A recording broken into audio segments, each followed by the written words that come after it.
On est rendu à ouvrir ensemble la parole de Dieu dans Luc, au chapitre 15. J'espère que vous êtes assez familiers. Peut-être que j'ai entendu quelqu'un qui m'a dit cette semaine, je relisais ce passage dans Luc 15. Je ne me rappelle plus c'est qui m'a dit ça, mais quelqu'un m'a dit ça, je pense que c'est ce matin. Je pense que je suis ici aussi ce matin-là, je suis plus sûr, là. L'air un peu perdu, là, mais quelqu'un m'a dit ça. C'est-tu toi? C'est Sébastien, ça se peut. Alors, on connaît bien le matériel. Je veux vraiment, aujourd'hui, me concentrer sur 2 versets. Un message à 2 versets, ça veut dire c'est du concentré. On va juste les lire, je prie, et ensuite, on plonge. Ça tourne encore un peu. OK, donc on lit ici dans Luc 15 et verset 23. Le Père ici qui parle et qui dit « Amenez le veau gras et tuez-le, mangeons et réjouissons-nous, car mon fils que voici était mort et il est revenu à la vie. Il était perdu et il est retrouvé. Et ils commencèrent à se réjouir. » On te remercie ce matin, Seigneur, de ce qu'on a, un temps comme ça, désigné pour s'arrêter ensemble, pour être enseigné de toi. C'est toi le vrai enseignant, c'est toi qui ouvres les yeux, c'est toi qui convaincs les cœurs. Tu fais le vrai travail qui compte. C'est pour ça qu'on vient à toi, Seigneur. On veut faire silence. On veut aussi, Seigneur, que tu disposes nos cœurs, que tu ouvres nos yeux, nos oreilles, pour te voir, entendre tout ce que tu as pour nous, Seigneur, aujourd'hui. Merci pour ce temps. Sanctifie-le pour toi. Au nom de Jésus. Amen. Je ne sais pas si vous le saviez, mais l'expression « veau gras », ici au verset 23, est un type de Christ. Il y a tellement de types de Jésus dans la Bible, là. Mais le veau gras, d'abord, c'est pas, je savais, c'était un peu comme le compte d'épargne de la famille. Il était gardé pour les occasions spéciales, genre un mariage, un événement historique dans l'histoire de la famille. Puis, ici, dans le fond, c'est quoi que le Père fait? Il fait la plus grosse dépense pour fêter le fait que son fils, qui était dans une faillite complète, est maintenant transformé, renouvelé. C'est pour fêter le miracle de la nouvelle naissance, on va le dire de même, de la restauration. Et évidemment, je ne sais pas si vous faites le parallèle, mais Jésus qui est tué, hein, Jésus qui est, dans le fond, le Père le donne pour mourir pour nous. Et ce qui fait en sorte qu'on peut célébrer parce que maintenant, on a part à l'héritage, on est co-héritier de Christ. Donc, vous voyez le parallèle, là, je ne vais pas rentrer dans tous les détails pour ça, mais ça m'amène à simplement cette première question. Est-ce que nous sommes animés d'un esprit de gratitude, de célébration? Est-ce qu'on a tendance à prendre un peu pour acquis cette grâce merveilleuse en Jésus-Christ? Ou est-ce que, comme ici, on célèbre, on va à la fête de Dieu et on est convié par lui-même à se réjouir en lui pour toute sa bonté, qui est le thème du mois, d'ailleurs, du mois de mai, pardon. On est rendu, je suis mêlé aujourd'hui, hein? Je me trompe de moi, je me trompe de ci, je me trompe de ça. La bonté de Dieu remplace le manque. Hein? Il y avait un manque qui était là, il y avait un besoin, il y avait un vide. On peut dire dans nos vies, hein? Tant qu'on n'a pas Dieu, on a un manque, on a un vide. Il remplace ça, Dieu, par la plénitude de sa provision. Par l'abondance, par le banquet spirituel auquel il nous convie lorsqu'on est son enfant. Et bien plus que ça, cette surabondance de la grâce de Dieu, hein, lorsque le péché abonde, la grâce de Dieu surabonde, bien, elle va produire des résultats merveilleux dans la vie de ceux qui bénéficient de cette grâce. C'est ce qu'on va voir aujourd'hui avec la bonté de la provision parfaite. On va parler de la provision parfaite de Dieu. Évidemment, c'est Jésus, c'est la croix, c'est la résurrection. Mais on va voir 3 résultats de ça dans notre texte de ce matin. 3 résultats de la provision parfaite de Dieu. D'abord, une transformation complète. Juste vous amener à considérer ici un contraste entre le verset 16 et le verset 24. Regardez le verset 16. Là, ici, c'est le Fils avant qui retourne au Père. Il aurait bien voulu se rassasier des carouges. Ça, c'est les écorces. C'était même pas l'aliment en tant que tel, c'était ce qui l'enveloppait. Des carouges que mangeaient les pourceaux, mais personne ne lui en donnait. Là, c'est sa condition, ça va pas bien, mais regardez au verset 24. « Car mon fils que voici était mort, et il est revenu à la vie, il était perdu, et il est retrouvé, et ils commencèrent à se réjouir. » J'aimerais vous faire remarquer un peu ici, c'est quoi le contraste. D'abord, c'est un contraste entre le désespoir du verset 16 et l'espérance vivante du verset 24. Hein? Dans le verset 16, il est en manque, il n'y a pas de provision. Dans le verset 24, il y a l'abondance de la provision physique, le veau, OK? La provision relationnelle, il est inclus pour faire partie de la fête, il n'est pas exclu. Puis même spirituel, il se réjouit, puis aussi, il est passé de la mort à la vie. Donc la provision, elle est là complète. Puis on voit un autre contraste entre les versets 16 et 24.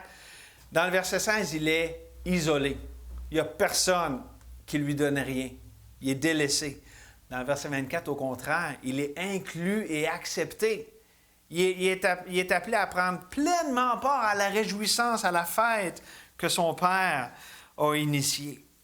Et donc, j'aimerais, pour ce premier point, prendre chacun de ces éléments en particulier pour faire ressortir là, la beauté, la puissance des leçons qu'il y a là-dedans. D'abord, il y a une différence entre le désespoir et l'espérance vivante. Dans le verset 16, il est tout désespéré, mais la Bible nous parle d'espérance vivante dans 1 Pierre, au chapitre 1. Il ouvre comme ça, Pierre, en disant « Béni soit Dieu le Père de notre Seigneur Jésus-Christ, qui, selon sa grande miséricorde, nous a régénérés pour une espérance vivante par la résurrection de Jésus-Christ d'entre les morts, pour un héritage. » Voyez-vous, c'est un peu la même image ici qu'avec le Fils. « Pour un héritage qui ne peut ni se corrompre, ni se souiller, ni se flétrir, et vous est réservé dans les cieux, à vous qui, par la puissance de Dieu, êtes gardés par la foi pour le salut, prêt à être révélé dans les derniers temps. » Donc ici, il y a une espérance. Et l'espérance, c'est la puissance spirituelle. En fait, c'est une puissance spirituelle exceptionnelle. Puis, je crois que ça fait une grande différence dans nos vies. Lorsqu'on se nourrit d'espérance, je vis d'espérance comme le cantique, de savoir que Dieu n'a pas fini avec nous autres, puis il y a tout le temps quelque chose que Dieu est capable de faire au-delà de ce qu'on peut voir avec nos yeux. C'est ça l'idée de l'espérance. Et je disais dernièrement que lorsque on a un leadership qu'on exerce, et on exerce tout d'une manière ou d'une autre du leadership spirituel, mais les leaders spirituels authentiques et christiques rejettent l'idée de la manipulation. Tu sais, les patterns de manipulation, essayer d'amener les gens à voir ce qu'on veut qu'ils fassent. Ça amène souvent beaucoup de désespoir. Parce que c'est de l'hommerie, puis OK. Mais les leaders spirituels christiques embrassent et communiquent l'espérance vivante qui est en Jésus-Christ, en le mettant lui de l'avant, en disant « Hey, ta situation là, regarde, il y a un Dieu qui est là, qui t'aime, qui est au contrôle. » Ça, c'est le leader qui amène l'espérance vivante qui est en Jésus-Christ. Et ça nourrit la foi, ça nous amène à considérer qui est Jésus et son œuvre. Et littéralement, c'est le sens premier d'amener toute pensée captive à l'obéissance de Christ.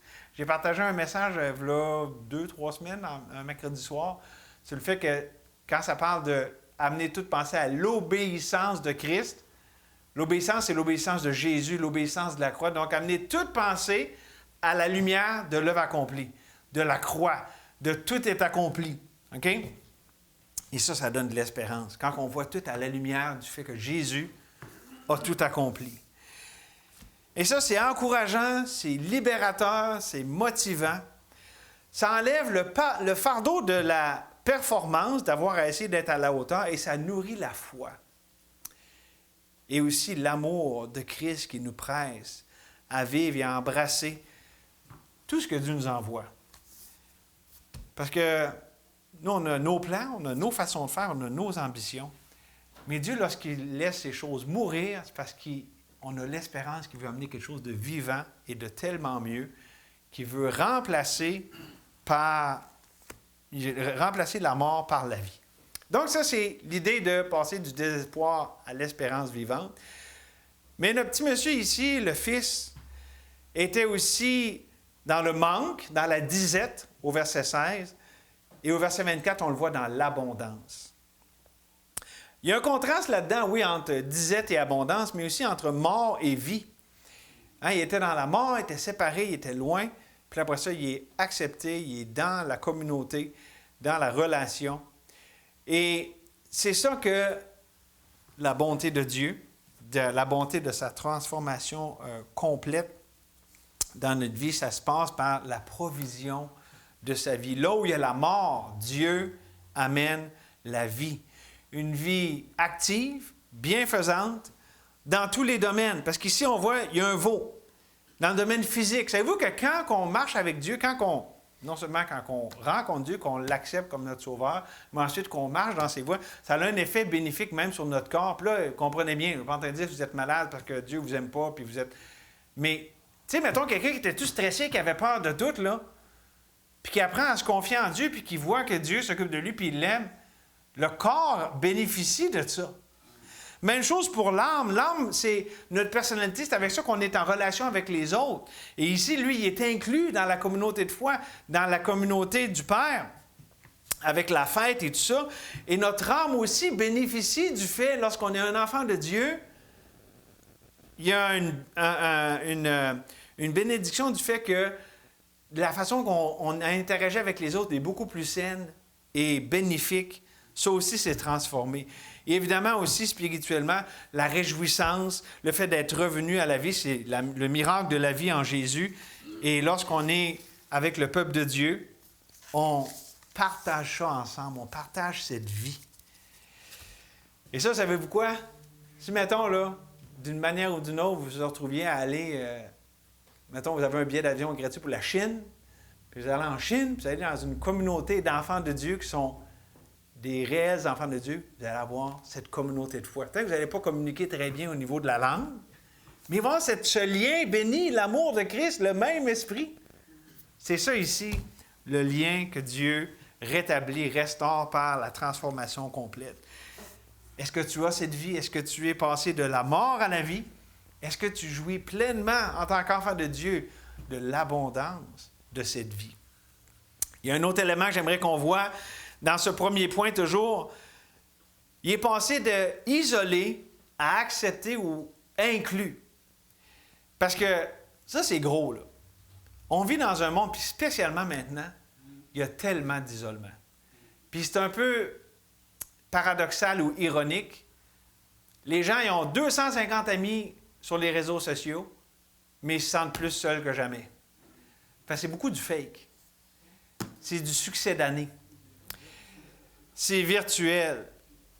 Mais même, allons au niveau des enfants de Dieu, beaucoup d'enfants de Dieu se sentent seuls et isolés,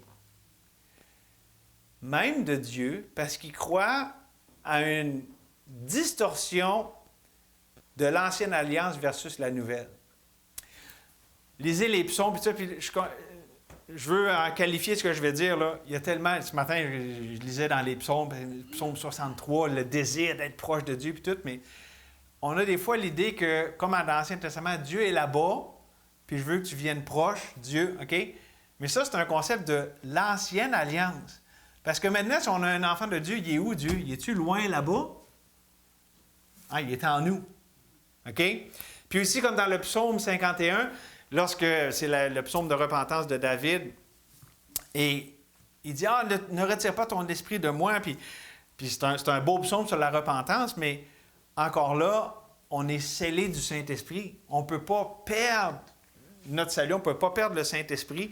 Donc, il y a des choses comme ça qui ont changé. Où est-ce que des enfants de Dieu, des fois, ont le sentiment qu'ils sont séparés de Dieu, mais ils ne le sont pas.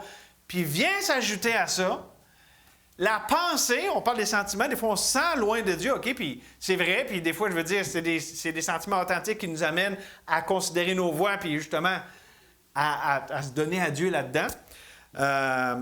Mais, des fois, on a la pensée où on s'imagine Dieu comme un peu s'il était comme ça. Là, j'ai une illustration avec mes mains. Vous voyez tout le monde mes mains, là? Voyez-vous mes mains? Je ne suis pas un prestidigitateur, OK? Puis je vais vous montrer une illustration. Des fois, on voit comme Dieu comme ça, ou des fois qu'il les croise de même. OK? Alors que, non seulement avec la Bible, on pourrait dire que c'est des mains comme ça qui sont prêtes pour embrasser. Ça, c'est la nouvelle alliance. Mais même, on peut dire, je le mets de même, entrelacé. On est proche de même de Dieu, là. Tu sais, c'est interlock. Entrelacé. Je pense que ça serait le bon mot, interlock. Tu sais, on ne peut pas être plus proche de Dieu. Donc, comment toi, tu vois ta relation avec Dieu? OK, tu es un enfant de Dieu, tu es accepté juste comme ton sauveur. Mais comment tu le vois? Comment vois-tu Dieu dans tes journées poches et que tu te sens pas très spirituel, pas très super? Comment tu le vois, Dieu? Savez-vous quoi? Dieu met de l'importance sur comment on le voit. Il révèle. La Bible, c'est la révélation de qui Dieu est. Puis la Nouvelle Alliance nous montre que tout ce que Dieu est, en Jésus, Jésus est venu révéler le Père. Ici, on a une révélation du Père. Dieu prend ça au sérieux. Donc, c'est quelque chose qu'il faut qu'on s'arrête et dire, OK, Dieu, montre-moi qui tu es réellement. Parce que j'ai tendance à imaginer des choses qui sont peut-être pas tout le temps pareilles ou qui sont biaisées par mes sentiments puis mes pensées. Et ça, je parle même pour un enfant de Dieu. Même si on a l'Esprit de Dieu, puis qu'on prend plaisir à Dieu, on peut quand même tomber dans ces pièges-là. C'est pour ça que la Bible nous parle d'être transformé par le renouvellement de l'intelligence. Et nous sommes unis à Christ, on est acceptés en lui. Si vous êtes plus trop sûr, lisez lisez Romains, c'est bon, lire Romains, mais lisez Éphésiens 1. Tout ce que Dieu a fait de nous en Jésus. Et donc, tout ça, puis si on est encore là, des fois, on se sent un peu de travers, qu'on se rappelle que souvent, beaucoup des combats qu'on a, c'est parce qu'on est une nouvelle création en Jésus-Christ. Des fois, on se dit, comment ça que je suis le même? Parce que tu es un enfant de Dieu. Les gens qui n'ont pas l'Esprit de Dieu, les autres, ils s'en fichent de ça. Ils pataugent dans le péché comme étant quelque chose de naturel, mais pour nous, le péché, c'est yak, on n'en veut plus, puis là, on se trouve dans mes poches, mais c'est précisément parce qu'on a l'Esprit de Dieu et qu'on est un enfant de Dieu. Donc, tu sais, il y a quelque chose là-dedans aussi qui est réconfortant. Et tout ça, mes amis, c'était le plus long point, là, c'est mon premier point, c'était le plus long. Tout ça, là, c'est par le moyen de la foi. Le miracle de la vie, la grâce de Dieu, la transformation complète, on y accède d'abord par la foi, mais on continue, on marche, on avance par la foi. C'est le canal et l'accès à la transformation complète de la grâce de Dieu. Donc, c'est le premier résultat, une transformation complète. Deuxième résultat de la provision parfaite de Dieu, c'est une célébration parfaite. Là, je n'ai parlé avec les musiciens avant qu'on commence. J'ai prié ça dans le temps de prière. Ici, on voit qu'il y a une joie partagée. Il dit, mangeons et réjouissons-nous. C'est toute la gang. Let's go, on se réjouit ensemble. Parce que la bonté de Dieu crée une communauté de célébration. Nous sommes une communauté de célébration. Moi, mon cœur me dit là-dessus aujourd'hui. Hey, wow, on est une communauté de célébration. Parce qu'on a de quoi célébrer. En fait, s'il y a des gens qui devraient célébrer et se réjouir, c'est bien les enfants de Dieu. Parce qu'on a le plus grand sujet de se réjouir. On est une communauté de célébration autour du pardon, de la vie, de la restauration, de tout ce qui est bon et vivant. On célèbre ça, on célèbre Dieu, qui est la source de toutes ces choses. Et Dieu a pourvu, il a conçu son Église dans le but précis qu'on le célèbre. Je ne pense pas que personne doute de ça, mais je veux quand même appuyer. On parlait d'Éphésiens 1.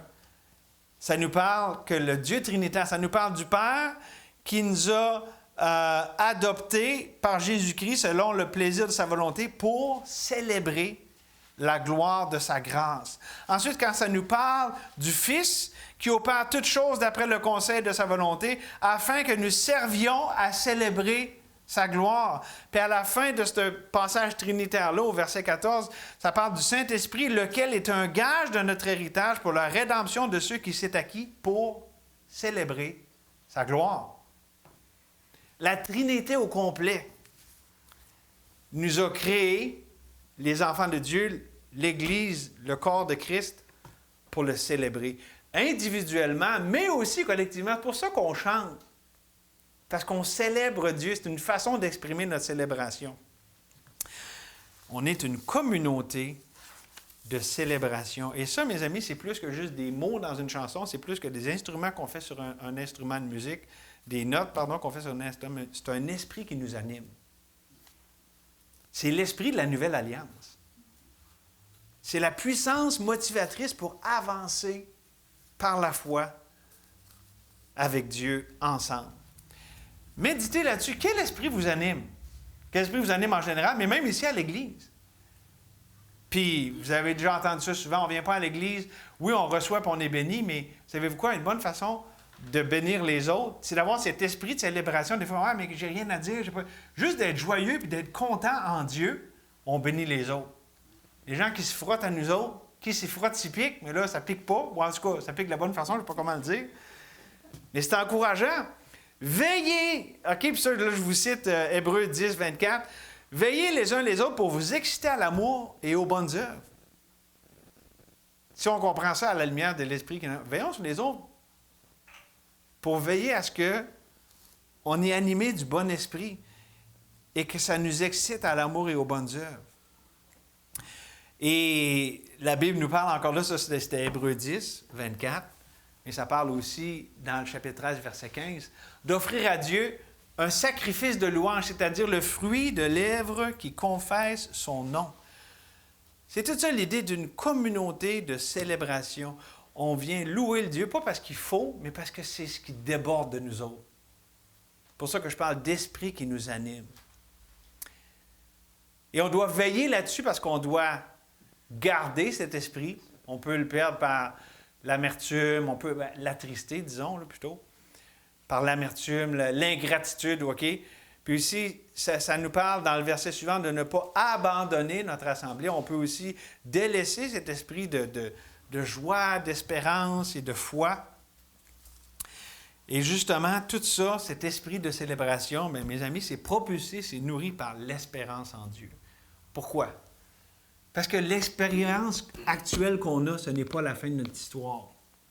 Parce que la douleur ou l'incompréhension ou la solitude, le passage par lequel nous passons, ce n'est pas la fin de l'histoire. On a l'espérance que Dieu est au contrôle, que Dieu a quelque chose de mieux, que Dieu peut faire sortir la vie de cette mort qu'on expérimente. Dieu peut transformer le mal en bien. C'est ça l'espérance chrétienne, c'est l'espérance dans le Dieu de toute espérance. Ce n'est pas circonstanciel, c'est le roc de Christ et son œuvre qui est le socle sur lequel on fait reposer cette espérance. Et n'est-ce pas ce que la croix démontre au plus haut point? Le summum de la souffrance, du rejet des ténèbres qui a fait ressortir la vie, la réconciliation, le pardon.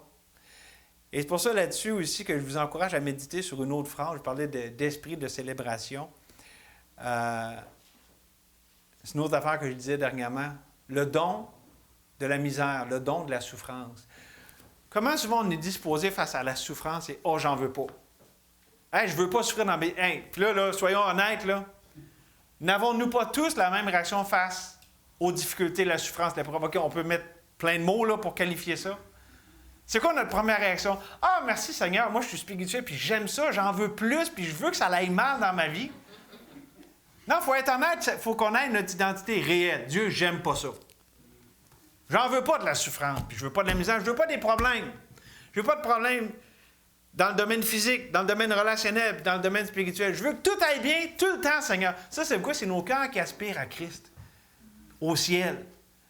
Mais on n'est pas encore rendu.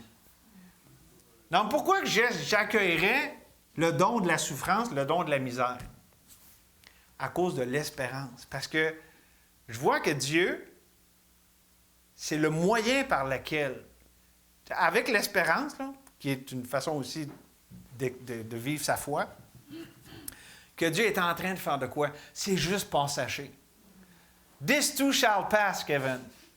This too shall pass. Je veux dire, il y a des choses qu'on trouve ça lourd et tout, mais maintenant on va être rendu de l'autre bord. C'est ça l'espérance. C'est pas... Des fois, le monde va dire « Ah, j'espère pour le mieux, puis on tire le 25 cents, puis j'espère que je vais pogner pile parce que ça fait 25 fois que je pogne face. » Puis la face commence à être longue.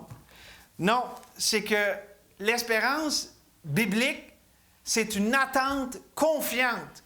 A confident expectation, une attente confiante dans la grâce de Dieu. Dieu t'a décidé d'envoyer ça, puis je te remercie parce que c'est un don, parce que ça me libère de moi-même, ça nourrit mon espérance, ça fait ce que juste toi es capable de faire à travers ça. C'est un don. Puis là, je pourrais donner plein d'exemples, là, mais juste en rafale, pensons à Moïse, qui au début pensait donc que ça allait bien son affaire, que là, oui, Dieu, je vais être ton libérateur, puis tout. Puis on sait comment ça a fini, il a tué un Égyptien, puis là, Dieu l'a envoyé pendant 40 ans. Puis après ça, il était comme plus trop disposé, puis ouais, Dieu, je ne suis pas sûr finalement. Puis, savez-vous quoi? C'est Dieu qui a envoyé le don de la misère. Pourquoi? Parce qu'il a appris qu'il ne pouvait rien sans Dieu. Il était au bout de Moïse, puis il était au début de Dieu.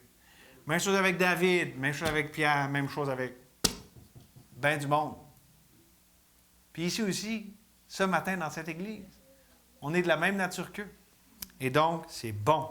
On peut recevoir avec joie et avec une pleine espérance le don de la souffrance, de la misère. Et on peut célébrer notre Dieu parce que ça fait partie de son plan parfait. Ce n'est pas le signe qu'il nous rejette. Ce n'est pas le signe qui nous exclut. Au contraire, c'est parce qu'on est inclus. C'est parce qu'on est ses enfants. Même quelqu'un qui n'est pas sauvé, comment souvent, ça je le vois en prison, du monde qui trouve le Seigneur en prison, c'est plate d'être en prison. Là. Ils disent, oh oui, c'est des hôtels 5 étoiles, puis tout, puis vous irez, là, c'est pas exactement ça. Bon, c'est vrai que c'est peut-être pas comme les prisons, mettons, en Corée du Nord. Je vous le concède. Mais quand même, c'est pas un endroit, mais ça vaut-tu la peine de se faire arrêter de cette vie qu'on avait en dehors pour rentrer en dedans puis trouver Dieu? En fait, ça a une valeur éternelle. Ça vaut toute la peine. Ça m'amène au troisième point, qui est le plus court. Le troisième résultat de la provision parfaite de Dieu, c'est une résurrection concrète. Il dit ici, le Père, mon fils était mort puis est revenu à la vie. Évidemment, ça parle du salut, ça. Ça parle de quelqu'un qui est né de nouveau, qui était mort dans ses offenses et ses péchés et qui est né de nouveau par l'Esprit de Dieu. Et j'espère que tout le monde ici peut dire que vous êtes passé de la mort à la vie, que vous avez reçu la provision parfaite. Jésus, qui est venu une seule fois, une fois pour toutes, pour payer le prix des péchés. C'est déjà tout accompli. Mais est-ce que vous l'avez pris pour vous-même? Avez-vous accepté? Avez-vous pris pour vous-même la provision de Dieu? Puis il n'est pas trop tard. Dieu invite encore. Dieu est encore avec les bras ouverts. Et donc, évidemment, ça c'est le sens premier, mais j'aimerais aussi avoir ici un petit peu une implication familiale, parce qu'on parle d'une famille ici. Là, je veux parler à la famille de Dieu, les enfants de Dieu. Je pense qu'il y a une application qu'on peut faire quand ça dit passer de la mort à la vie. Je pense qu'on peut aussi appliquer ça à l'idée de la mort relationnelle qu'on peut éprouver, ressentir dans notre relation avec Dieu. Puis aussi, évidemment, qu'il va s'en ressentir dans celle avec les autres. Mais ici, je parle plus précisément d'une relation avec Dieu basée sur la performance. Comment d'années j'ai été dans cette pensée, puis il y avait une mort entre moi et Dieu. Pas que je n'étais pas un enfant de Dieu, puis que Dieu m'haïssait, puis que Dieu m'avait rejeté. Mais je ressentais le poids du « Ah, c'est bien poche! » Je pense que Dieu est comme ça, puis il n'est pas trop... Tu sais, j'étais dans cette pensée-là, puis je ressentais cette mort. Puis Dieu a fait jaillir la vie à partir de là. C'est-à-dire, Dieu n'a pas été limité par ça, mais je veux un peu parler de ça, dans ce sens-là ici, de mort à la vie pour un enfant de Dieu. Et dans le fond, c'est l'idée de, est-ce que mon acceptation de Dieu est basée sur ma performance ou, OK, donc, est-ce que c'est une acceptation conditionnelle? Ça paraît bien, hein? Telle voix paraît droite à un homme, mais si on dit, Dieu, je veux faire le mieux pour toi. Je veux vraiment te donner le best in the West, parce que tu le mérites. Hein? Qu'est-ce qui a l'air d'être problématique dans une pensée de même? C'est que ça commence avec moi, c'est ça le problème. C'est moi qui essaie d'avoir l'acceptation. Alors que j'essaie d'avoir quelque chose que Dieu m'a déjà donné. Encore là, vous lirez Éphésiens 1, on est accepté dans le bien-aimé. C'est l'œuvre de Dieu, c'est ce que lui a fait. Et évidemment, tout ça, on a déjà parlé, c'est la voie de la connaissance, de l'arbre de la connaissance, du bien puis du mal. Et c'est très répandu, c'est puissant comme tromperie dans les milieux chrétiens. Mais c'est pas plus puissant que le mais Dieu de Dieu. Dieu, dans sa grande miséricorde, brise la puissance de cette mort par la mort, comme avec Jésus. Il a vaincu celui qui avait le pouvoir de la mort par la mort. Bien, Dieu nous fait passer par la mort, nous fait expérimenter ça pour faire sortir la vie de ça. Fait qu'encore là, ne rejetez pas ce sentiment de berque de ses poches, puis de ça va-tu finir? Voyez au-delà de ça, dire Dieu est en train de faire une œuvre pour me libérer. C'est bon quand Dieu nous fait passer par là parce que c'est le chemin vers la vie. C'est paradoxal, mais c'est comme ça. La loi de l'esprit de vie en Jésus-Christ m'a affranchi de la loi du péché et de la mort. Et c'est quoi l'essence de la vie de Dieu? C'est l'amour. Le fruit de l'esprit, c'est quoi? Il y en a toute une liste, il y en a 9. Mais ça commence par l'amour. L'amour de Dieu, c'est la puissance de la vie. C'est la puissance qui supplante la mort de l'indépendance. La mort, c'est être séparé, c'est être indépendant. L'amour, c'est être réconcilié, c'est être embrassé. Ça, je dis que c'est la puissance de la vie. L'amour, c'est ça. Puis l'amour, c'est ça qu'on dit que ça part de Dieu. Parce que c'est lui qui est venu vers nous. C'est pas nous qui l'a cherché et qui est allé vers lui. C'est lui qui est venu vers nous. L'amour est de Dieu. Dieu est amour. Mais Dieu, par sa vie, il supplante la mort de l'indépendance, de l'isolement, de la honte et du rejet. Ça, c'est beau, là. On peut méditer là-dessus aussi, là. Wow, Dieu, tu m'aimes, tu as tout brisé ça. Et c'est comme ça que je connecte à toi. Écoutez là-dessus, Jean 15, 9, Jésus qui parle. Comme le Père m'a aimé, je vous ai aussi aimé, demeurez dans mon amour. C'est pas plus compliqué que ça. Demeurez dans mon amour. On est aimé, demeurons, restons dans cette conscience de cet amour de Dieu, dans cette dépendance, dans cette reconnaissance envers l'amour de Dieu. Là, je ne sais pas s'il y a quelqu'un qui a remarqué s'il y a des gens perspicaces ici, mais pendant chacun des points, j'ai amené quelque chose qui nous relie à un autre passage d'Écriture. Foi, espérance, amour. Ça vous fait penser à quelque chose? Je l'ai entendu, 1 Corinthiens 13. 13. Je vais faire un petit lien entre notre texte dans Jean 15 et 1 Corinthiens 13. La foi, l'espérance et l'amour. Là, on va voir si on a des théologiens. Dave, te rappelles-tu de ça? Maxime, peut-être? Peut-être aussi, disons, Christophe. Comment qu'on les appelle, ces trois, cette paire-là, là, foi, ce trio-là, foi, espérance et amour, ça a un nom théologique. C'est des vertus... Yes, Paul! Excuse, Paul, je t'avais oublié. Les vertus théologales. Ça, c'est un beau mot qui nous fait paraître intelligent, là. Mais il faut savoir ce que ça veut dire, sinon on n'a pas l'air trop intelligent. Je sais juste le mot, mais je ne sais pas ce que ça veut dire. En fait, l'idée des vertus théologales, c'est ce qui nous rattache au Père, ce qui nous rattache à Dieu.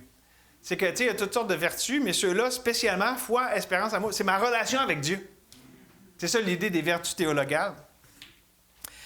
Et lorsque on lit 1 Corinthiens 13 puis Luc 15, on constate que Dieu, avec sa provision parfaite, a pourvu en Jésus-Christ à ces trois vertus qui nous rattachent à Dieu. Il est l'objet de notre foi. Il est le Dieu de toute espérance. Puis justement, dans ce monde de ténèbres, il est venu amener la lumière. Il est la lumière. Puis l'amour, il nous a tant aimés. Puis il continue de nous aimer. Donc c'est ça. Tout ça est là dans les deux textes. Et c'est notre relation avec le Père par le Saint-Esprit. Et Dieu, donc, on voit ici que dans sa bonté, ne se contente pas seulement de mettre fin au mal, comme on l'a vu au verset 16, il était tout seul, il était isolé, ça allait mal. Mais en plus, il sature nos vies de sa bonté. C'est quelque chose d'enlever le mal, mais de rajouter, de remplacer par une source infinie de bonté. Wow! Là, on parle. C'est ça que Dieu a fait en Jésus-Christ. Et Dieu veut que nous répondions à ça. Savez-vous qu'on est créé pour ça? Regardez le récit de la Genèse, regardez toutes les Écritures, regardez vos vies. Nous sommes faits pour être des répondeurs. Mais on n'est pas tout le temps automatique, c'est ça le problème. On a besoin d'apprendre à répondre. Très fort, on serait des répondeurs automatiques, hein? Mais on n'est pas des robots. Quelqu'un me disait ça la semaine passée. Ah, mais là, puis ça, on l'entend, c'est un classique. Comment ça qu'il y a toute cette souffrance? Pourquoi Dieu il a fait ça? Puis il dit, attends un peu, là tu prends le mauvais langage, parce que le mal, c'est la faute de nous puis du diable. Dieu n'a fait que ramener le bien puis la vie là où il y avait de la mort. Si un reproche à faire, ça ne doit pas tomber aux pieds de Dieu. Oui, OK, Dieu il a permis des choses, mais il transforme le mal en bien. Puis bon, il y a une certaine part mystérieuse là-dedans parce que, je veux dire, Dieu aurait pu nous faire qu'on est juste dans le bien. Puis ça, mais il a voulu nous donner, justement, le choix, le libre arbitre. Il nous a fait pour répondre à lui. Ça a commencé de même dans le jardin. J'ai 2 arbres. Vous avez choisi, vous devez répondre à ce que je vous ai dit. Puis regardez, toute l'histoire de la rédemption, l'histoire de nos vies, c'est ça. Et donc, ce matin, puis savez-vous quoi? Ce qu'on appelle en ce moment, là, le bout de mon message, je suis rendu, c'est quoi? Puis là, je vais le dire, ils ne sont pas là, ils ne vont pas rire parce qu'ils ricanent quand ils sont là. C'est l'appel de Dieu. Parce que ça va quoi qu'ils pensent, les TC, quand je dis ça? Ils pensent à Dieu qu'une pelle. Puis là, quand je dis, je lance l'appel de Dieu, ils voient Dieu qui lance une pelle. Ils sont enfantins, hein? On peut rire d'eux autres, ils ne sont pas là. Hey, j'espère qu'ils n'écouteront pas le message. Fait que je lance l'appel de Dieu. Non, mais là je l'ai tout dit au complet, mais vraiment, l'idée, c'est la réponse de la foi. Ce qu'on a entendu veut faire son chemin jusqu'à nos cœurs, et ça, c'est par la foi. Dieu ne nous a pas dit des choses pour notre tête. S'il y en a ici qui n'ont pas encore la vie de Dieu, Dieu ne nous donne pas la vie par une compréhension intellectuelle. Il nous donne la vie lorsqu'on croit dans notre cœur. Si tu crois dans ton cœur que Jésus l'a ressuscité, tu seras sauvé. Amen. C'est en croyant du cœur qu'on parvient à la justice. Et pour nous, les enfants de Dieu, la plus grande de ces 3 des vertus théologales, c'est laquelle? L'amour. C'est l'amour, la charité. Pourquoi? Parce que c'est celle-là qui est éternelle. Au ciel, on n'aura plus besoin de foi, on n'aura plus besoin d'espérance.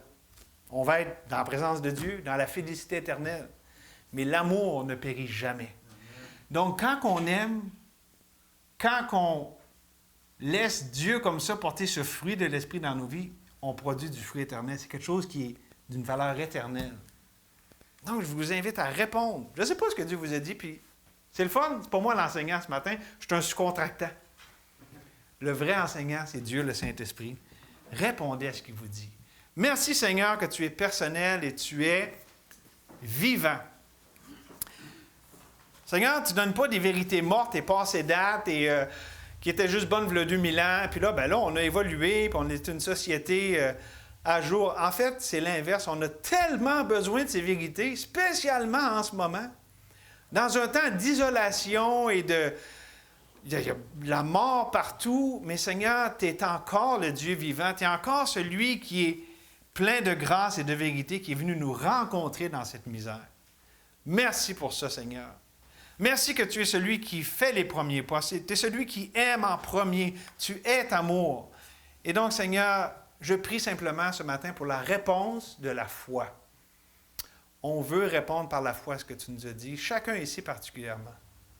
Je te le demande au nom de Jésus. Amen.